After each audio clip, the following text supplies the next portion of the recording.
Google play স্টোরের সংক্ষিপ্ত ইতিহাস আমরা অনেকেই জানি না আসলে। গুগল যে প্লে স্টোর রয়েছে তার কাজ কি এবং এটি কিভাবে এসেছে, গুগল প্লে স্টোরটি মূলত কেন এত সকল মানুষের কাছে এত সাকসেসফুল একটি সফটওয়্যার।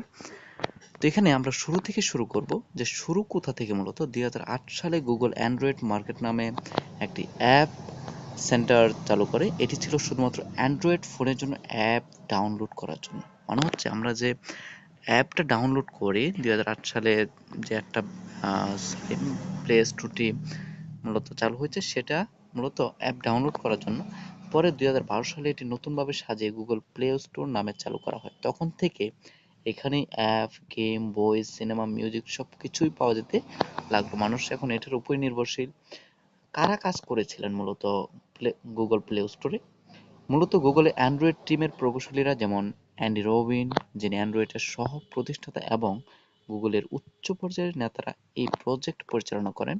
তাদের মধ্যে উল্লেখযোগ্য হলেন ল্যারি পেজ, গুগলের প্রতিষ্ঠাতা তখনকার সিইও, অ্যান্ডি রবিন অ্যান্ড্রয়েডের মূল উদ্যোক্তা, এবং হলেন সুন্দর পিচাই, যিনি পরে গুগলের সিইও হন এবং অ্যান্ড্রয়েড বিভাগের নেতৃত্ব দিয়েছিলেন। মূলত গুগল প্লে স্টোরের বিখ্যাত কিছু দিক সম্পর্কে আমরা একটু জেনে নিই, যেটি পৃথিবীর সবচেয়ে বড় একটি অ্যাপ মার্কেট। যে গুগল প্লে স্টোরটি আমরা ব্যবহার করে থাকি সেটা পৃথিবীর এখন বিখ্যাত একটি বড় একটা অ্যাপ মার্কেট। এখানে লাখ লাখ অ্যাপ, গেম, বই, সিনেমা, গান পাওয়া যায়।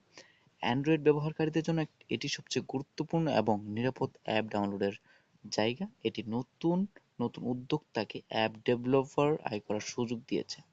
যারা যারা অ্যাপ ডেভেলপার রয়েছে তাদেরকে আয় করার সুযোগ দিয়েছে। এরপরে যে বিখ্যাত যে উক্তিগুলো রয়েছে, বিশেষ করে গুগল প্লে স্টোর নিয়ে বিখ্যাত কিছু উক্তি বা দৃষ্টিভঙ্গি নিয়ে যদি আপনাদের মধ্যে বলি। প্লে স্টোর বলেছে যে play store empowers every developer to reach billions of people across the world, and আরো বলেন যে Android and Google play have democratized technology, giving everyone a chance to build and create.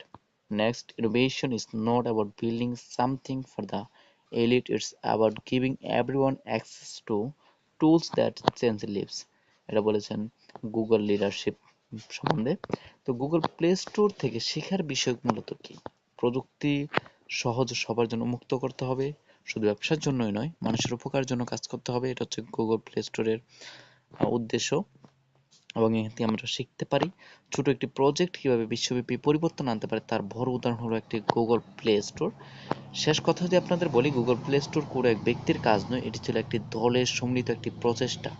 গুগলের প্রতিষ্ঠাতারা যেমন Larry page and সার্জে Brin এবং Android টিমের Andy Robin, সুন্দর পিচাই এর মতো ব্যক্তিত্বরা মানুষের প্রযুক্তি ব্যবহারের পদ্ধতি বদলে দিয়েছে।